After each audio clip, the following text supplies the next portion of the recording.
How you doing, YouTube? Matt Massa Beer Reviews back with a little bit of mystery beer. Yeah, a little bit of mystery beer. It actually picked up a straggler of tape. At first I was going to be like, this is Chuck from Chicago. That's yellow tape right there.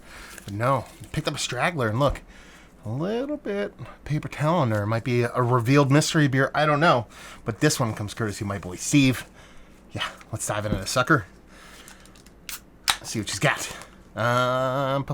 Steve is up from New England area. So we always assume these are kind of localish beers to him. A lot of Treehouse, a lot of hazies, but definitely a lot of big stouts. I'm kind of happy this isn't a gigantic big stout as far as this beer looks. I mean, she looks the part of a nice, rich, delicious looking hazy. I mean, you know, maybe even double IPA because it comes off a kind of dark, kind of orange in color, and label-wise, some of my favorite wrapping in history of mystery beers because that's psycho level stuff right there. Very appreciative, Steve. Yeah, double hazy right off the bat, or a regular IPA with a decent amount of residual sugar. It hasn't that beautiful kind of creamy haziness that you want from your New England style double IPAs, but it has a rich orange core to it. Not sure if you guys are picking that up on camera. See if I get a nose. Orange juice. Yeah, there's orange juice. And more orange juice. Am I being double dipped? This smells infinitely familiar to a beer, that mystery beer that I did from Steve not too long ago. I forget what it is, but my, whatever, electron synapses are kind of going, and it just kind of reminds me of a beer that I had previously from him. So it doesn't smell like your kind of Mount Rushmore status New England style beers. It doesn't smell like Treehouse. Does not smell like Trillium. It doesn't smell like it doesn't smell like Fox Farm. This could be a New Park Jam, or somebody of those kind of shelfy, high-end shelfy ilks. Beer Brewing, Relic, that kind of thing going on. But right now, based off of the nose, a 6.8% double IPA, core 4, extra hopped. Let's dive in.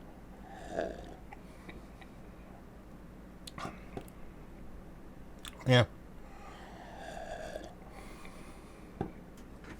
Yeah, it's tasty. It tastes like, and I hesitate to use the word like a shelfy hazy, but it's kind of what it is. One of those upper echelon shelfy hazies. Again, even like Thomas Hooker, no filter, Beer Brewing, those kind of things. It could even be like a long-lived jammer too, because a lot of their stuff that I've had from them is kind of skewed in this direction. So it's definitely kind of a New England-based brewer. It's not one of the kind of super hyped ones, your Trillium Treehouses of the world, Fox Farms.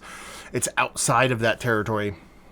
I'm going to stick with my 6.8% IPA, extra hopped, done and done. That's all there really is to it. Let me take one more sip, and we'll see.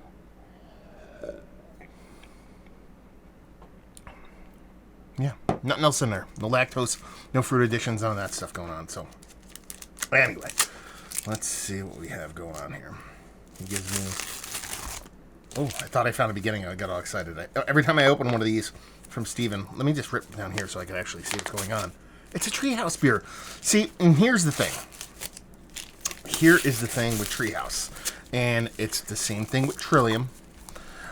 This is saturated. It is a double IPA. And let's see if we can get to the bottom. And this is where I believe this is kind of throwing the mystery beers off for me.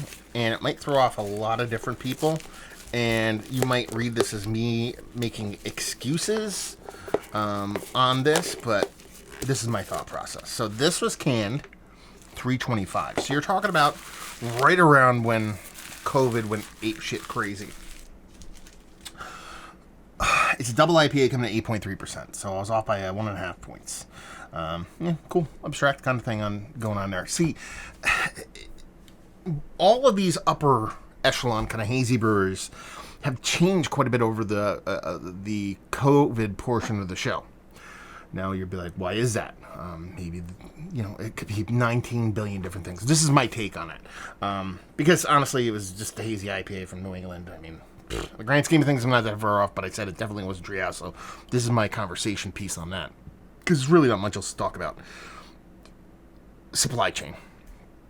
Supply chain for everything has been so borked.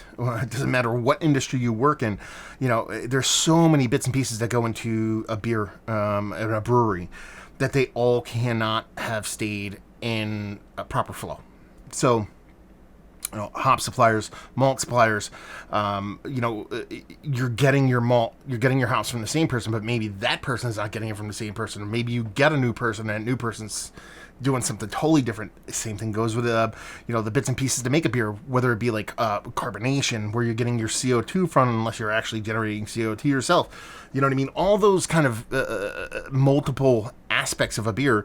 When you start having subtle changes here and there across the board, it can greatly affect the beer. And I believe that's what's going on, because I don't think this tastes like a generally treehousey kind of beer. And I've gotten much the same off of Trillium over this portion of the show. So I believe there's got to be something going on, whether it be a combination of supply chain, brewers not coming in, you know what I mean, doing different things. Work schedules have changed. Hop schedules have changed based off of availability, based off of timing, based off of work schedule. All those things, when you start taking a tick off here and a tick off there, and you have super small changes from each one of those aspects of a beer, I think you end up with a markedly different product. And I'm guessing, total conjecture, that's where I think a lot of these beers from some of these bigger breweries are kind of being just a little bit different.